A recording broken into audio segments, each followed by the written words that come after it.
Hello students. आज मैं आपको जो है एक नया वीडियो 11th क्लास और 12th क्लास केमिस्ट्री का Markovnikov rule and anti Markovnikov rule के बारे में कंप्लीट इंफॉर्मेशन देने जा रहा हूँ। ये मार्कोनिकॉफ रूल 11th 12th में भी बहुत पूछा जाता है।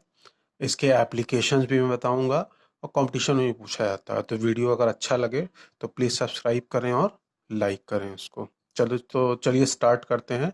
मार्कोनी एंड एंटी मार्कोनी का रूल का कंप्लीट इंफॉर्मेशन है और उसका यूज़। तो चलिए स्टार्ट करते हैं। Markovnikov of rule anti Markovnikov of rule का बहुत यूज़ है, जैसा कि मैंने पहले बताया। तो पहले उसको समझते हैं, बाद में मैं यूज़ भी आपको बताऊंगा उसके क्या यूज़ है। तो मार्कोनिकॉफ रूल को इस तरह समझते हैं। क्या है ये rule? The addition of unsymmetrical reagent such as. Unsymmetrical reagent का मतलब कि मॉलिक्यूल में दोनों एलिमेंट क्या होंगे, अलग अलग होंगे।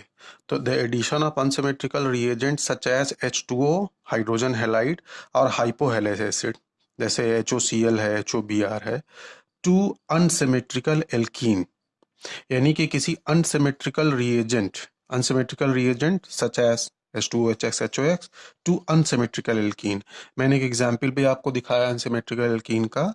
ये है प्रोपवानीन, यानी कि अनसिमेट्रिकल एल्कीन ऐसी एल्कीन्स होती हैं जिसमें डबल बॉन्ड के दोनों तरफ एल्काइल ग्रुप एक जैसे नहीं होते हैं। तो इसमें देखिए, इधर CH3 ग्रुप है डबल बॉन्ड के, इधर CH3CH और उधर CH2, इसे हम अनसिमेट्रिकल एल्कीन कहते हैं।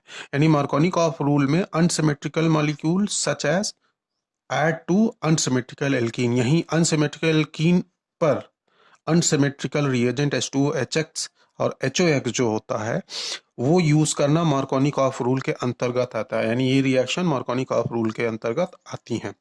तो addition of unsymmetrical reagent such as H2OHX HOX to unsymmetrical alkene like S1 propene in such way, यानी कि अनसिमेट्रिकल रिएजेंट अनसिमेट्रिकल एल्कीन पर इस तरह से ऐड होता है, ठीक है, इन सच वे, लगता है या रिएक्ट करता है, that the negative part of a molecule, negative part of molecule means unsymmetrical reagent H2OHX HOX। तो जैसे मान लीजिए H2O का निगेटिव पार्ट क्या होगा, OH होगा, HX का निगेटिव पार्ट खुद हैलोजन होगा, और HOX के अंदर जो निगेटिव पार्ट होगा वो OX माइनस हो जाएगा। तो इसका जो, इस मॉलिक्यूल का जो निगेटिव पार्ट होगा वो अनसिमेट्रिकल एल्कीन पर इस तरीके से कंबाइंड होता है या ऐड होता है। उसका वो किस तरीके से लगेगा, the negative part of a molecule goes to that carbon atom of the double bond which carries lesser number of hydrogen atom, which carries the lesser number of hydrogen atom. यहाँ मैं एटम लिख दूं, ठीक है।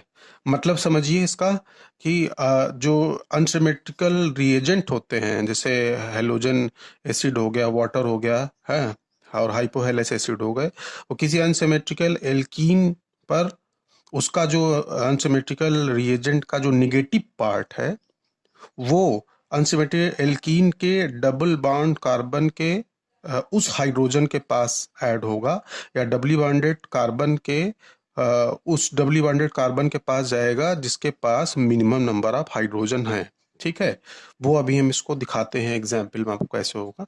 तो the addition of unsymmetrical reagent such as H2OHX HOX to unsymmetrical alkene in such way, इस तरीके से that the negative part of a molecule, negative part of molecule goes to that carbon atom which is having the lesser number of hydrogen, doubly bonded carbon atom, double bond के उस carbon atom के पास जाएगा जिसके पास minimum number of hydrogen है।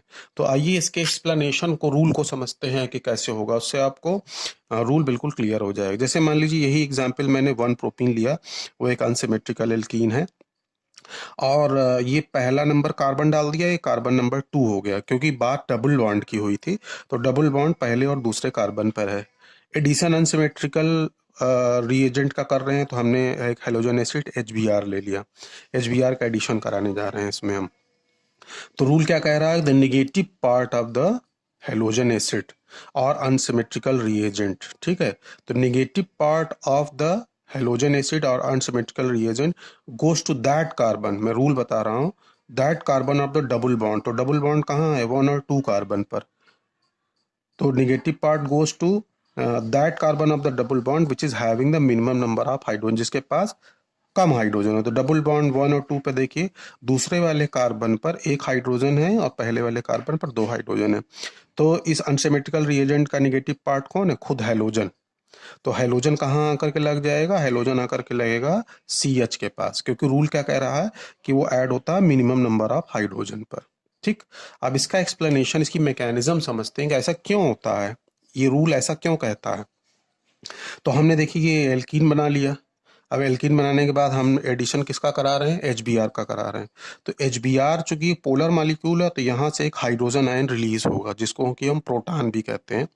तो ये जो hydrogen ion यहाँ से रिलीज होगा, इस डबल बॉन्ड के दोनों कार्बन पर इसको हम ऐड करा करके देखेंगे। 1 कार्बन पे भी ऐड कराएंगे, देखेंगे क्या हो रहा है, और 2 कार्बन पर भी ऐड कराएंगे, देखेंगे क्या हो रहा है। तो जब इसको हम पहले डबल बॉन्डेड कार्बन के पहले कार्बन पर ऐड कराते हैं, तो देखिए यहाँ क्या होगा। तो CH2 था, एक H प्लस जोड़ दिया तो कितना हो गया? CH3 हो गया।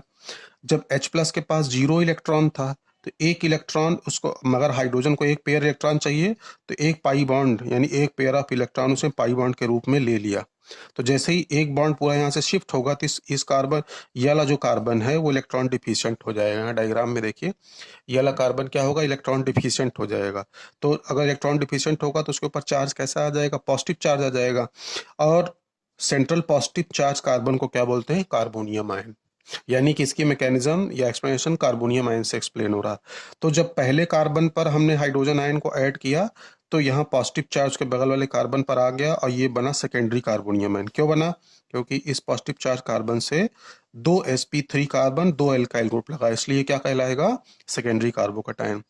जब इसी हाइड्रोजन को हम C2 कार्बन पे जोड़ देते हैं, तो देखिए CH में H प्लस जोड़ दिया तो कितना हो गया? CH2 हो गया।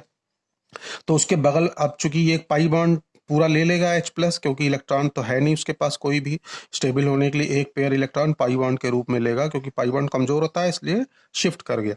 तो इस बगल वाले कार्बन पे क्या आ जाएगा? पॉजिटिव चार्ज आ जाएगा। ये बगल वाले कार्बन का आ जाएगा? पॉजिटिव चार्ज आ जाएगा। तो अब देखिए कि इस पॉजिटिवली चार्ज कार्बन पर एक एल्काइल ग्रुप लगा हुआ है। एक एल्काइल ग्रुप लगने की वजह से ये क्या बना? Primary carbocation. अब देखें दोनों में, अब रूल यहीं से स्टार्ट होगा कि रूल ये कह रहा है कि negative part of unsymmetrical reagent or alkene goes to that carbon which is having the minimum number of hydrogen। तो चूंकि H प्लस जुड़ने के वजह से जो पहला वाला केस है, इस वाले पे जब C1 कार्बन पे जुड़ रहा तो सेकेंडरी कार्बोकैटायन बना रहा। अब सेकेंडरी कार्बोकैटायन कहीं ज्यादा स्टेबल होता है प्राइमरी कार्बोकैटायन की तुलना में, यानी secondary carbocation is more stable than primary carbocation. तो न्यूक्लियोफाइल कहाँ अटैक करेगा? ये नेगेटिव मॉलिक्यूल, नेगेटिव जो मॉलिक्यूल है कहाँ अटैक करना पसंद करेगा? जो ज्यादा स्टेबल होगा। तो सेकेंडरी कार्बोकैटायन ज्यादा स्टेबल है, इसलिए नेगेटिव पार्ट कहाँ ऐड हो जाएगा? इसमें आकर के ऐड हो जाएगा, अटैक कर देगा। पहला इलेक्ट्रोफाइल हुआ और फिर न्यूक्लियोफाइल सेकेंडरी कार्बोकैटायन के साथ जुड़ गया। इसीलिए यही वजह है मार्कोनिकॉफ रूल की कि ये आकर के सेकेंड कार्बन पर लग जाता है, because of high stability of carbocation. ठीक है, तो ये मार्कोनिकॉफ रूल हो गया। यहाँ मैंने लिख भी दिया है, since secondary carbocation is more stable than primary carbocation, therefore the nucleophile Br minus goes to attack on secondary carbocation and form 2 bromopropane. अब देखिए यूज में बता दूं इसका क्या हो गया। यूज ये है कि आप अनसिमेट्रिकल एल्कीन से जब एल्केन बनाएंगे, तो अगर अनसिमेट्रिकल एल्कीन है तो मार्कोनिकॉफ रूल के बगैर आप अनसिमेट्रिकल एल्कीन से एल्केन नहीं बना सकते हैं, जब तक कि मार्कोनिकॉफ रूल नहीं जानेंगे। तो यहाँ क्या बन जाएगा? 2 ब्रोमोप्रोपेन। तो प्रोपीन से 2 ब्रोमोप्रोपेन बनाने का ये मेथड हो गया, ये इसका यूज है। बहुत